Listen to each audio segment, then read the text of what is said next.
there, everybody. Wow, we're winding down on this series of unlikely heroes. 2 more left. But we arrived today at another unlikely hero. So better known than last week's. Yeah, better known than last week's. Probably on the same page as Elizabeth, Mary, and Joseph. We'll give it to you. Caesar wasn't as well known, but still an important role he played. But before we get to today's unlikely heroes, I want to talk about my favorite Christmas movie ever. So my favorite Christmas movie ever is Rudolph the Red-Nosed Reindeer. Okay, now I love the whole movie, but I really love the part about the island of misfit toys.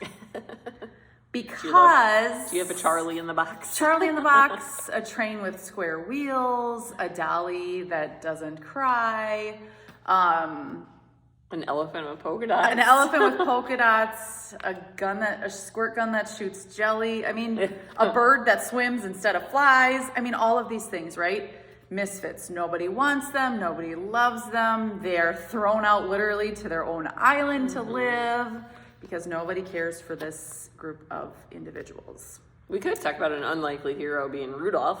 Bringing Santa to come pick up all of the... We could. But that's not where we're going. But we're talking about biblical unlikely heroes. So in today's story, our unlikely heroes are...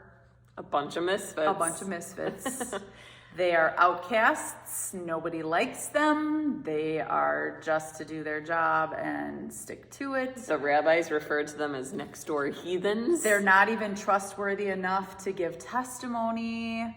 And they stink real bad. Have you guessed who our unlikely heroes are today? They are the shepherds. Good job. Most likely temple shepherds, right? So like Jamie had said, these shepherds were the ones that were watching the sheep that were going to be used for sacrifice in the temple. Yeah, which is why the rabbis had such a close connection with them, referring to them as the next door heathens. These shepherds just outside of Bethlehem, nice and close to Bethlehem, watching over their flocks. They would have broken their shift up into 4 different watches, evening, midnight, cock crowing, morning. So that way some could rest, some could sleep, but just making sure that everything was good, that these lambs, these sheep that they were watching over would be ready for sacrifice in the temple. These were the ones that were without blemish, being raised just outside the temple gates. But yeah, being a shepherd was not a high profile job. It was not one that people wanted. People didn't like shepherds. They did smell on top of being a sheep. You were just a social outcast, one of the island of misfit toys. And then... But yet, you are used as an unlikely hero because literally...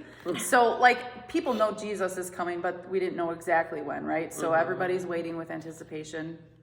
And all of a sudden, the shepherds just doing their job, keeping a watch over their flocks by night. And the heavens open up and the sky is filled with angels and singing praises to God and telling the shepherds, do not be afraid. First of all, do not be afraid. That does it maybe work when an angel appears to you that you just automatically are not afraid? I don't know. Somebody says don't be afraid and you're like, oh, okay. Or no longer afraid. Stay calm down. Do you automatically turn it off? No. But anyways, I think I mean, just to see that experience in and of itself is to see the whole sky like lit up with angels singing praises to God is amazing in and of itself. But to appear to the shepherds, to tell the shepherds, the very first group of people to find out that Jesus was born were the outcasts that nobody liked, nobody wanted. You didn't sit by in church. You didn't even talk to them. You didn't even see them in church, probably. So these angels tell the shepherds, Jesus is born. Go to Bethlehem and check it out. Whoa. And they do. They follow what the angel says.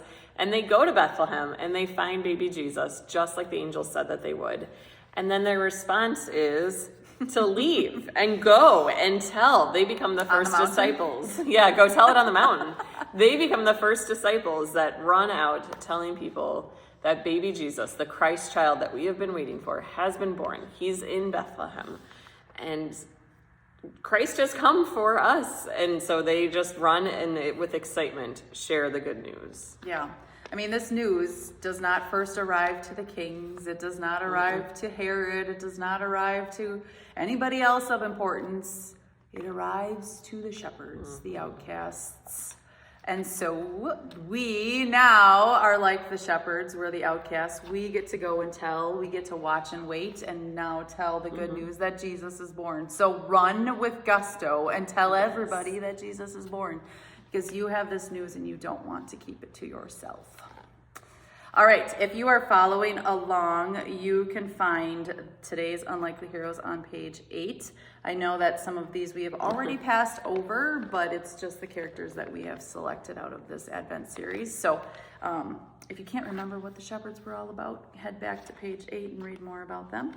And join us next week as we visit our last Unlikely Heroes in the Christmas story. Have a great week.